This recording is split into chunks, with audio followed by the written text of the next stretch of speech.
probably the first question that they asked on That Men Like Us was, what comes to mind when you think of the word anger? For me, it's shame. And because of the things that I have done in the name of anger, the way that I have, you know, obviously I'm 43 years old now, you know, I have learned to control it better, right? But still yet, growing up, the things that I have said, the things that I've done, the way that I reacted, right, make me feel shameful. And I know I'm not the only person that feels that way. You're listening to Real Men Talk with Anthony Cronut and Kyler Sal, a podcast designed to challenge, encourage, and equip men to live out biblical masculinity and become strong leaders in their homes, churches, and communities. What's up, guys? Welcome to Real Men Talk. Today, we're going to talk about anger. You know, and I know that this subject is kind of a touchy-feely subject, right? It is for me. Yeah. Because anger is something that I've struggled with my entire life, right? Yeah. You know, but I want to say something really quick, and we'll expound on it later on in the podcast, but anger itself is not a sin, right? Right. So we did this, I'm part of this thing called Men Like Us. Shout out to Men Like Us on Abundant TV, which is just a panel of pastors and men's ministry leaders and stuff where we take topics and we just discuss them for an hour. And on this, we talked about anger, and it was really good. We had 107,000 views. Yeah. Right. Which is phenomenal. Yeah. But I wanted to expand on it a little bit more here because my personal struggle with anger is something that has, you know, Paul talks about like a thorn in his flesh, right? This has been mine. And whenever I say that I have struggled with anger, right? When I was young, I'm going to be real vulnerable here for a minute. When I was young, I would get blackout angry. Yeah. Right? People talk about like tunnel vision. You know, they get angry, and that's not what I'm talking about. I'm talking about I don't remember. You know, like I would get so angry, I didn't know what I had done. Right. And I had done horrible things in the name of anger as a child. Well, I was older than a child. I was, you know, teenager, young adult. Yeah. Right. And I had an event happen to me when I was 17 that changed the course of my life. I didn't kill anybody. Right. Thank you. Yeah. Like, please don't incriminate yourself on this podcast. No, I didn't kill anybody. But I had this event, and I was working Steak and Shake. You know, I'm 17 years old, and me and this guy had kind of been into it. I like to fight anyways, right? Right. And we'd kind of been into it, and something happened, and I snapped in the restaurant, blacked out. And I come to this thing. I come to, and there was this young girl, you know, well, she was older than I was, you know, not by much, but she was a little older than I was. She was pregnant, and she's beating on my chest. Anthony, stop it right now. Stop it. Right. She's beating on my chest. And I looked down, and I have a knife in my hand. Now, mind you, I blacked out. I don't remember picking up the knife. And I thought, what if I hurt her? Right. What if I'd have killed that guy? Yeah. Like, for real. You know what I mean? And it terrified me. And I tell that story not as, you know, I tell that story because I want people to understand that whenever I say that I struggle with anger, like that is the one thing that I have truly struggled with my entire life. Yeah. Right. And one of the questions that they asked, probably the first question that they asked on That Men Like Us, was, what comes to mind when you think of the word anger? For me, it's shame, right? Yeah. And because of the things that I have done in the name of anger, the way that I have, obviously I'm 43 years old now, I have learned to control it better, right?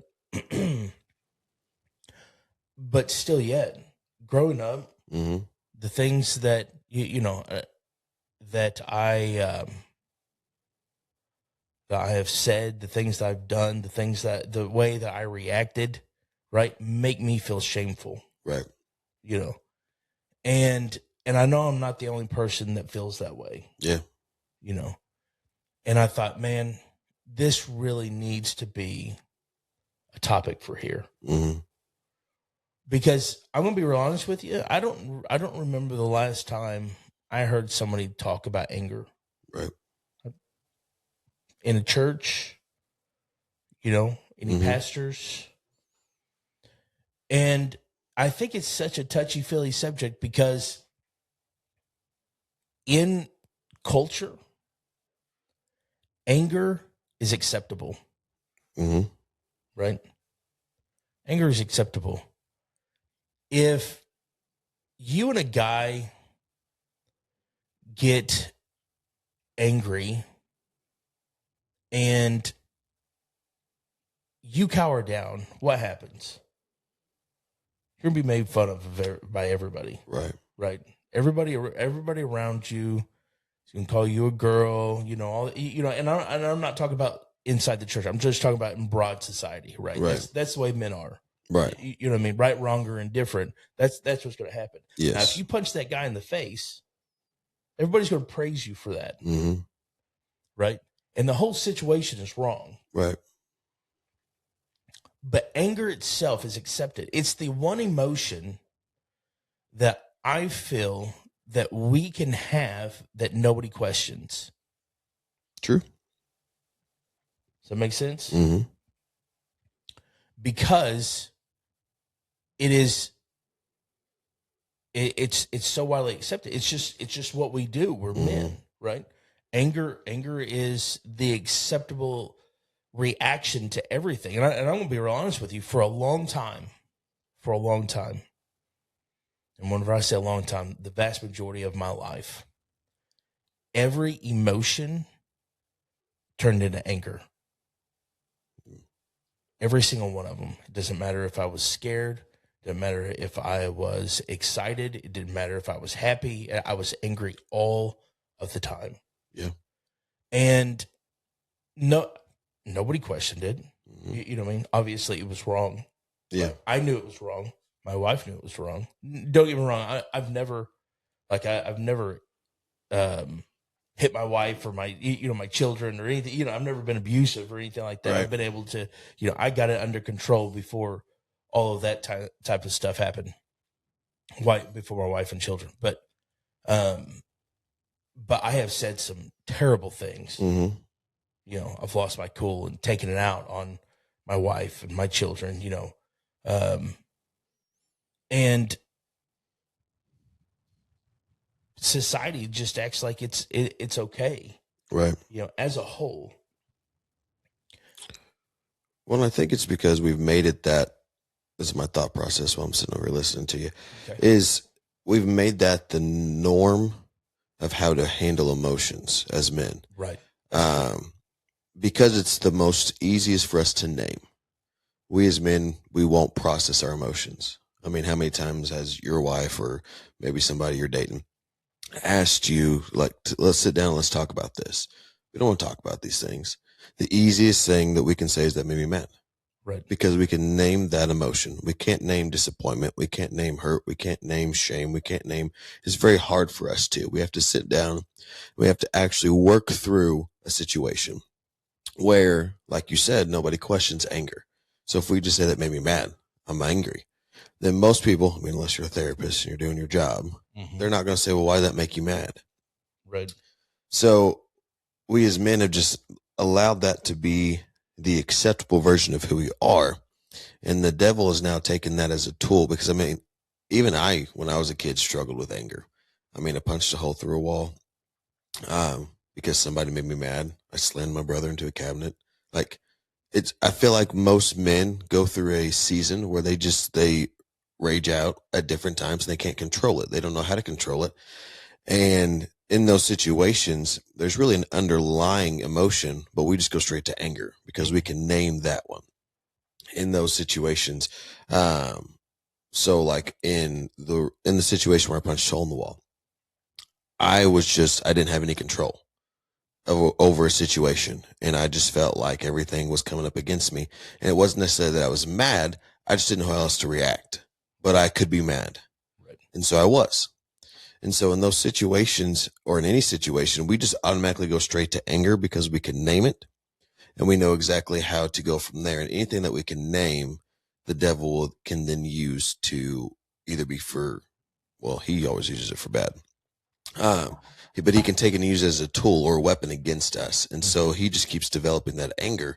And so you become comfortable in your anger. You become comfortable with saying, I'm angry. This made me mad. Those situations. It just becomes a situation where all men then turn to anger. And then we blame that and we never just process what really happened in that situation. And if we don't have good leaders in our lives, that's where we as men, as dads, then have to step in and be like, why did you react this way? Where are we at? We can't keep accepting anger as the tool for anything. Right. We have to sit our sons down. We have to sit our kids down and say, okay, it's okay to be angry because things can make you mad. Right. But we need to understand why that made you mad. And I never had that.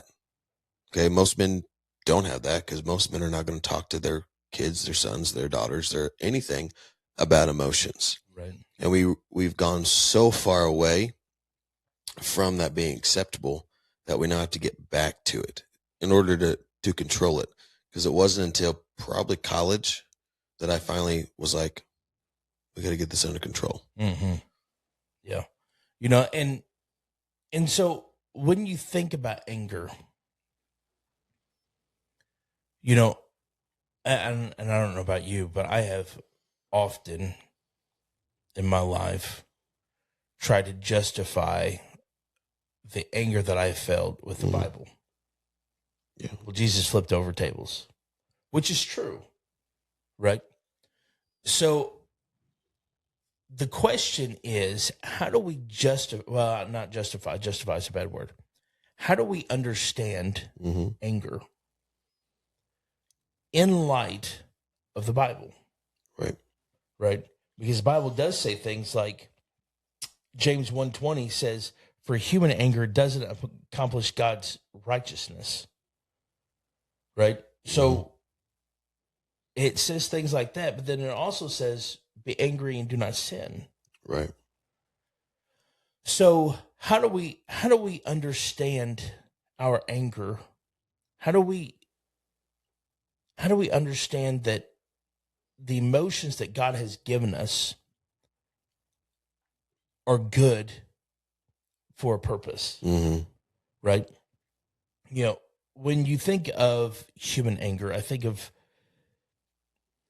selfish anger and especially pride-driven anger. Right? I think a lot of mine was pride-driven anger. Yeah. A lot of mine, I'll be real honest with you, I had to deal with my insecurities. Yeah. Right. Like you were talking about the feeling of not being in control, not knowing how to process your emotions. Right. And they all come out in anger. Not understanding the situation. Right. Right. Automatically it automatically just reverts to anger. Yes. But at the same time, God is an emotional God. We see in the Bible, we see God getting angry. Right. Right. We see God using anger. Right. When he went through the temple and he fashioned a whip, flipping over tables. Jesus was angry that they were defiling God's temple. Right. His Father's place. Huh? His father's place. His father's yeah. place, yes. And so how do we understand our anger? And I'm one of these guys. I'm big about the more that we can understand, Mm-hmm. the more that we can control. Right. Right? If I go into a situation and I am capable of understanding the situation, it is easier to control that situation. It's the reason why people practice, right? Mm-hmm. Basketball, football. I mean, sports. You think of the military, the way that they run through drills and practice over and over and over. The more that you understand, the more that you can control. Mm-hmm. And I think a lot of that has to do with if we can learn to understand anger, Right. itself, the emotion, the more we can control ourselves when we feel that way. Yes. Right? Because if the Bible says be angry and do not sin, then anger itself is not the problem. Correct. It is control. Mm-hmm. Which, I mean, let's be real honest. As men, a lot of us have a control problem in some area. Right. We've all experienced a control problem. Yes. Whether it's substance abuse, whether it's pornography, whether it's anger, whether it's eating, whatever it is, Mm-hmm. that is typically the problem.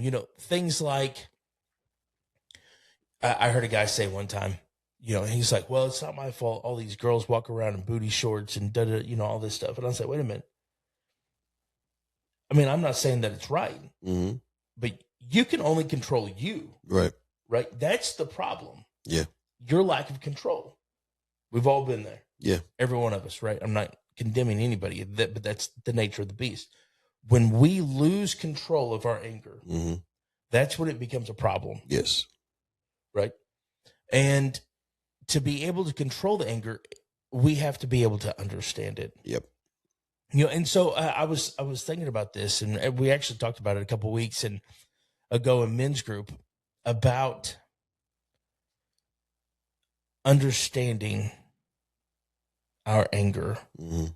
and looking at it through the eyes of, okay, so if anger itself is not a sin, it doesn't always have to make me feel shameful, because that feeling of being shameful, this is going to sound funny, but that feeling of feeling shameful Mm-hmm. itself makes me angry. I'm just being honest. You know what I mean? Because then I feel bad. Then I'm angry. Then I feel bad. Then I'm angry because I feel bad because I'm angry. You know what I mean? I mean, it just compounds. Endless cycle of anger. It really is. And being able to process, being able to understand, Mm-hmm. it is so big. And I really do. I think it comes down to control. Mm-hmm. Because I think God has given us our emotions Mm-hmm. intentionally. Right. And one of our jobs as men is to protect. Yes. Right? If somebody comes in to my home with the intent to hurt Mm-hmm. my family, and I don't get angry, something's wrong. Mm-hmm. Something's wrong internally. Right. Right? That drive to protect my family, something is wrong. Mm-hmm. The other day I was watching Tim Tebow. I don't know if you follow much of what Mm-hmm. Tim Tebow's been doing with the child sex trafficking and all Mm-hmm. that stuff. We'll talk about I had to turn it off. Mm-hmm. Like I was appalled. Mm-hmm. And if that kind of stuff doesn't make you angry, Right. there's a problem. Now, it is what we do with that anger that determines whether or not it is sin or not. Right. Whether or not we are out of control.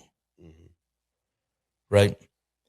Because I do think that God has given us that as a tool to be able to protect. Right. You know, if you're walking down the street and you see some woman getting boxed, right, or jumped by a couple of guys, you know, being raped or whatever, and you don't feel the need, that doesn't make you angry, that doesn't drive you to action, something's wrong. Yeah. Something is wrong. And you have both kinds. I've seen both kinds, you know, people who don't ever want to get involved because they don't ever want to be angry. They're just cool as a cucumber, you know, and they don't, you know, they don't like to rock any boats, anything like that, right? There's that side of it, but they also have no backbone. They have no, you know, typically their wives run their households. They don't, you know what I'm saying? And then you have the opposite where there is no control at all. Yeah. You know, and they're just always angry. This is where I was at. You know, they're just always angry. They're always popping off. They're always ready to fight. They're always, you know, both of them are wrong. Yeah. And one thing I think we need to make sure that you're understanding when you're listening is that when we say that a godly anger, or like if you're walking by a situation and a girl's getting punched, that does make you angry. What we're not saying is, or what we're saying is not, I don't know how this is going to go out. Anyways, hopefully you understand what I'm saying, is that once you're passing by that situation, you don't start raging out and like beating up people. Okay. What I think we're trying to define anger and get to anger is that should stir something inside you or prompt you to take action or to make a change in that situation. Like anger helps us to care about something and define things because we don't want, or at least from my aspect of things, we're not saying go around and do all this stuff. Actions should be meditated on. They should be concise. They should be clear. Like when you go back, I mean, let's take Jesus flipping a table. This was in our notes. Flipping the table. He made a whip first. He stopped. He figured out the course of action that he needed to take. It wasn't just him flipping tables. We automatically go to him flipping tables. Right. Like he stopped. He understood the situation. He understood what needed to happen. And then he took action. Okay. In that situation where, let's say the woman's getting punched, your immediate course of action is to stop that. Right. Okay. Not just to start lashing out and punching everybody around. Okay. Right. You want to stop the action that is happening. And a lot of times, and this is why I wanted to make it clear, is we automatically assume that anger means violence sometimes. Right. And that's not what we're saying. What we're saying is that anger that you should have should stir something in you to make a corrective action. Right. If that makes sense. Same with Tim Tebow and human trafficking. Right. It stirs up an anger inside of him so much that he wants it to change. Right. He wants to take a corrective action.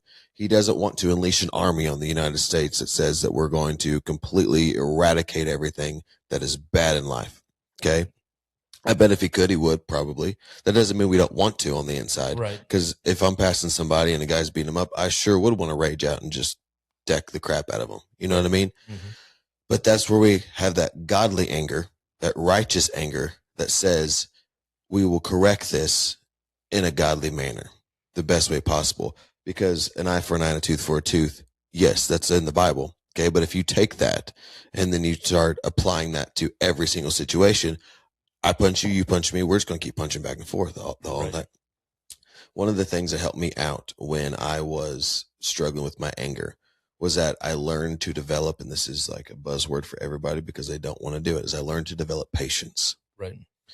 Every patient person that you meet, okay, usually, not always because I still struggle with anger, usually is able to give godly anger.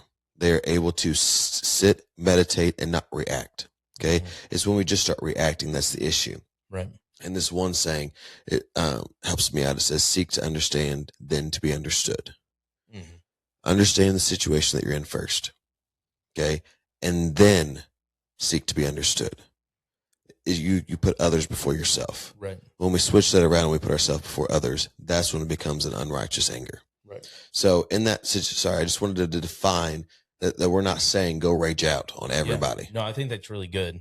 It is, because when you look at, the one thing that we always talk about here is every time you, as men, we can always compare to Jesus. Yeah. Right? That's our model. Yeah. Right. Jesus is our model. Right. Well, when you look at, just like you were talking about, when he goes into the temple, talks about him standing in the corner and fashioning a whip. Mm-hmm. Right.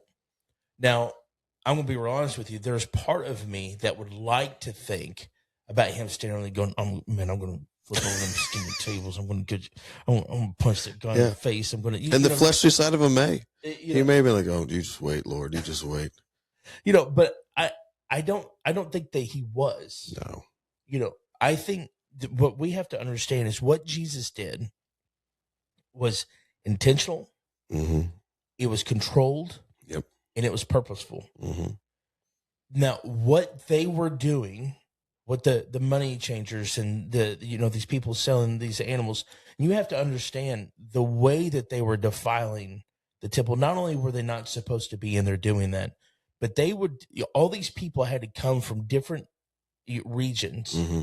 right? Well, they couldn't travel with a lamb or whatever they needed for sacrifice. So these people were taking these lambs and they were marking them for outrageous prices, right, inside the temple, right? They were extorting what God's law is what they were doing.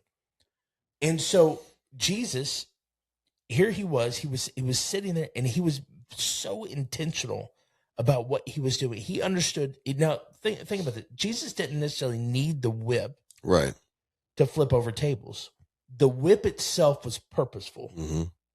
It was a tool that he needed, right? He went through, more than likely, and now it doesn't really say a whole lot about what he did with that whip, but I would imagine it was for the animals, mm-hmm. right? To drive out the animals at the same time while he's flipping over tables and all of this stuff.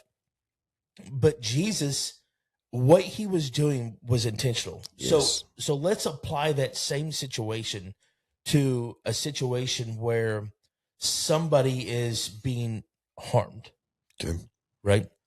You're driving by and this woman is being beat to a pulp, right? Now, again, just like you were saying, which was a very, very good explanation of, we're not just going to go around and start punching people in the face. Right. Our reaction mm-hmm. has to be intentional. That situation has to stop. Mm-hmm. That's it. Not all the situations around us. Right. That situation has to stop. And so we have to be able to control ourselves enough to go over and stop that situation. Right. Now, it doesn't necessarily mean violence. You may be able to go over there and be like, hey, stop. Right. Stop. The guy run off and then you're able to help this individual. Yeah. Right. Or you may have to beat the guy, because it may turn towards you. Right. Who knows? Exactly. Right. But our reaction, mm-hmm. just like you were saying, Kyler, should not always just be anger. Right. It should be controlled. Anger, or it shouldn't always be violent. It should be controlled. Violence should only be used if it has to. Yeah. But I also heard a guy say, he said, if you're not the most violent person in the room, who are you protecting? Mm-hmm. Right. And his point is this. When you look at the Beatitudes, mm-hmm. right? Blessed are the meek. Remember doing that, mm-hmm. that podcast on that? This is the most revolutionary thing that I think it has ever I have found in the Bible when it comes to this topic, mm-hmm. because meek means, basically violence under control. Mm-hmm.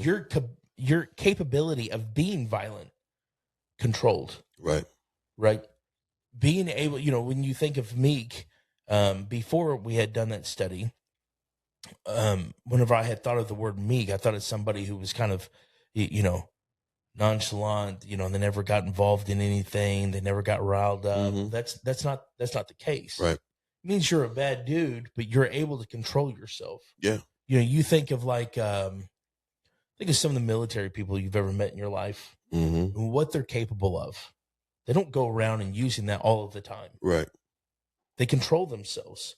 Now if somebody imposes themselves on a situation that they don't need to be in, they are controlled enough to take care of. Right. Right. And this is the way that we should be. We should not be, well, that makes me angry. I'm gonna freak out. And I think of my time substituting, and I'm sure you can think of, while you're teaching. Yeah. Children becoming angry Yeah. and just losing all control. Oh yeah. A Couple come to mind. I bet they do. That is not godly anger. Right. That is not godly anger. Being able to control ourselves for specific situations to use as righteous anger. I mean, think about this. Sometimes the things that we do, just in general, are because somebody else can't do them right. Mm-hmm. Okay? And my point is this, is that we should have enough drive in us, right, that we take a stand for truth. That's our job all of the time. Right. To take a stand for truth. Yep. Sometimes that stand requires anger. Now, whenever I say that, we're not talking about uncontrolled rage, right, anger, whatever, but controlled anger. Yes. Just like Jesus, that situation required him to go in and flip over tables. Some people believe that he did it twice. There's two different accounts, one in John, one in Matthew, right? Some people believe that both of those are two different accounts. First time didn't stick, so I had to do it second time. I don't know how true that is, right? I'm not saying that's 100% accurate. Sounds like humans, though. We didn't get it the first time. Yeah. Try again second time. But what drove Jesus to that is what they were doing in the temple. Yeah. In God's presence, because that's where they went. Yep. The temple is where they went to experience God's presence. Right. And in God's presence, they were defiling it. Right? When we see somebody, all right, let's do this. When we see somebody preaching a false gospel, that should make us angry. Right? And whenever I say angry, I'm not talking about violence. It should drive us to action. Yeah. To correct that, sir, madam, whoever, you're wrong. Right. That this is not what you are speaking is not truth. Right? Does that make sense?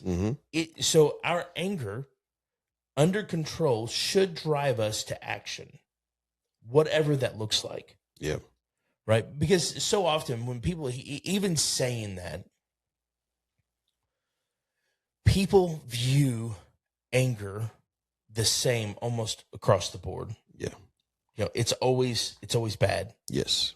But that's not the case. It's not the case. God has so for example, just like God has made us sexual beings. Okay? Sex is not always bad. Right. Right? Sex controlled inside of the confines in which it was created between a husband and a wife. Sex is good. Yes. It has purpose. It has, multiple purposes inside its creation, what it was created for. Anger is the same way. Yes. Inside that box, inside that confines of what it was created for, it is good. Yeah. It is useful. Right. Right? It has purpose. Outside of that box, it is uncontrolled. It is dangerous. It hurts people. Yes. Right? And this is what we're trying to convey. anger is not always a sin. Right. And I'm going to be real honest with you. Even today, saying that, it feels weird coming out of my mouth. Right. Right. Because of the way that I have used anger in the past. Right. But that's truth. Yep. That's truth. And so as we land this plane, if anger is something that you deal with, that you have struggled with, and I would dare say that the vast majority of men who listen to this have dealt with anger. Most definitely. Understand that there is purpose for that anger, but there is a way for you to control that. Yes. Right. And that there's forgiveness for the things that we've done in the name of anger. Mm-hmm. And I am so thankful. I am so thankful for forgiveness, grace that God bestows upon us for the things that we've done. But you as a listener, you have to be able to understand it. You have to be able to control it. Mm-hmm. Right. And sometimes it takes accountability partners. Yeah. Sometimes it takes other brothers being like, listen, this situation, I have a hard time controlling. Right. I need help. Right. Yeah. And I have had to do that in the past. Mm-hmm. And still, I'm still not perfect at it. Right. By far. Not perfect at it. But it is, like we always talk about, it is striving to be more like Jesus every day. Yes. Right. Striving to control ourselves, to be able to live in truth, to become holy. Mm-hmm. Right. And so if this is something that you struggle with, I really reach out to us. Yeah. We would love to hear from you. We'd love to pray with you. We'd love, whatever we need to do, point you in resources that you may be able to help you. Email us, realmen@powerless.com. Contact us on Facebook, Instagram, TikTok. Again, we would love to hear from you. Mm-hmm. And as always, I want to end in prayer. Holy Spirit, thank you. Thank you for grace. Thank you for mercy. That in the seasons in which we have done things that in the name of anger, you have forgiven us of that. It has been washed in the blood. Yes. And we are thankful for that. Help us to be able to control our anger, to be able to be meek. Mm-hmm. Help us to be able to be more like Jesus, to see and understand that we have purpose. Even at times our anger has purpose, mm-hmm. but that we can control it in the name of Jesus. And we ask you just to help us, guide us, and lead us into this situation where we can consistently learn to understand our anger. I want to give you all the glory and all the praise in Jesus' name. Amen. Thanks for listening to Real Men Talk with Anthony Cronut and Kyler Sal. If this conversation helped you grow, don't keep it to yourself. Share this episode and check out Framework for Biblical Masculinity as you continue leading your home, church, and community.